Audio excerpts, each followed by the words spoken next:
Depression తెలుగులో కుంగుబాటు అంటాం. ఇది మామూలు మనం కలోక్యల్ లాంగ్వేజ్‌లో ఎందుకురా లేజీగా ఉన్నావు అని చెప్పటం కాదు. బేసిక్‌గా ఇతను ఏంటి అంటే కుంగుబాటు లక్షణాలు ఏంటి అంటే ఏ పని చేయబుద్ధి కాకపోవటం.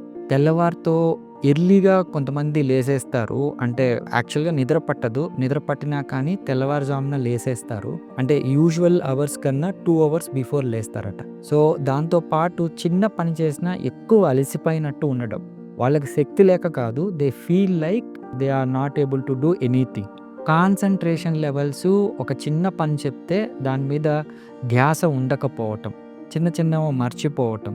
దాంతో పాటు లిబిడో అంటే సెక్షువల్ యాక్ట్ అంటే అమ్మాయి కనిపించిన ముందు హ్యాపీగా సెక్షువల్ యాక్ట్ అనేవాడు అంగస్తంభన లేకపోవటం, సెక్షువల్ డిజైర్ తగ్గిపోవడం, లిబిడో తగ్గిపోవడం అంట. దాంతో పాటు అపిటైట్ ఆకలి కూడా అంత హ్యాపీగా ఎంజాయ్ చేయరు. అంటే ముందు వాళ్ళకి ఇష్టమైన ఫుడ్ పెట్టినా కానీ అంత హ్యాపీగా తినరు. సో, ఇప్పుడు ఆల్మోస్ట్ ఒక 10 సింప్టమ్స్ మనం డిస్కస్ చేసుకుంటే అందులో ఈవెన్ 4 ఉన్నా గానీ ఒక 2 వీక్స్ నుంచి ఈ 4తో ఇబ్బంది పడుతున్నా గానీ వాళ్ళని కుంగుబాటు లక్షణాలతో బాధపడుతున్నారని చెప్పొచ్చు. దాన్ని డిప్రెసివ్ డిజార్డర్ అంటాం. సో, ఈ డిప్రెసివ్ డిజార్డర్‌కి మెడికేషన్స్ ఉంటాయి. దాంతో పాటు సింపుల్‌గా వాళ్ళతో మాట్లాడాల్సొస్తుంది. నిజంగా వాళ్ళు డిప్రెషన్‌తో ఇబ్బంది పడుతున్నారా? లేకపోతే సిట్యుయేషనల్‌గా వాళ్ళకి డిప్రెషన్ వచ్చిందా? అది కనుక్కోవాల్సొస్తుంది. దాంతో పాటు వాళ్ళకి మెడికేషన్స్‌తో కాకుండా రిలాక్స్ థెరపీ అంటాం. సో, నా దగ్గరికి ఏంటి అంటే ఆల్రెడీ మెడికేషన్స్ వాడినా తగ్గలేదని రెసిస్టెంట్ డిప్రెషన్ వాళ్ళు వస్తారు.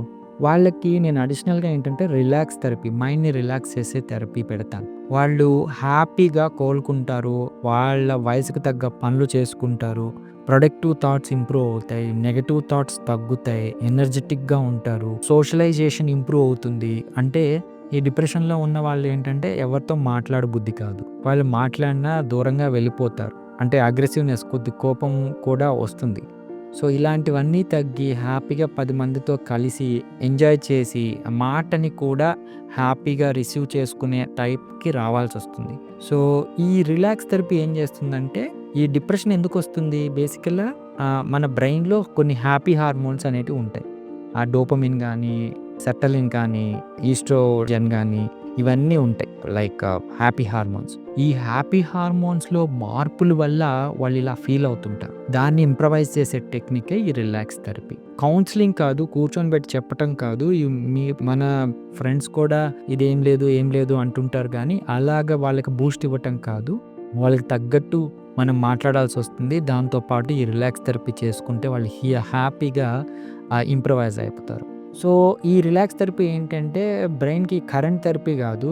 జస్ట్ స్టిమ్యులేషన్ టెక్నిక్ అంటాము. దాని ద్వారా హ్యాపీ హార్మోన్స్ ఇంప్రూవైజ్ అయ్యి మైండ్ రిలాక్స్ అవుతుంది. వాళ్ళు డైలీ యాక్టివిటీస్ అన్నీ ఇంప్రూవ్ అవుతాయి. లైక్ మనం ముందు చెప్పుకున్నట్టు కాన్సంట్రేషన్ లెవెల్స్ ఇంప్రూవ్ అవ్వటం, నిద్ర టైమింగ్స్ ఇంప్రూవ్ అవ్వటం, అపిటైట్ ఇంప్రూవ్ అవ్వటం అండ్ లిబిడో ఇంప్రూవ్ అవ్వడం అండ్ చెయ్యాలన్న ఎంతు ఇంప్రూవ్ అవ్వడం, సోషలైజేషన్ ఇంప్రూవ్ అవ్వడం, మొత్తానికి వాళ్ళు హ్యాపీ లైఫ్‌ని లీడ్ చేస్తారు. దీన్ని యూజ్ చేసుకోగలరు. Thank you.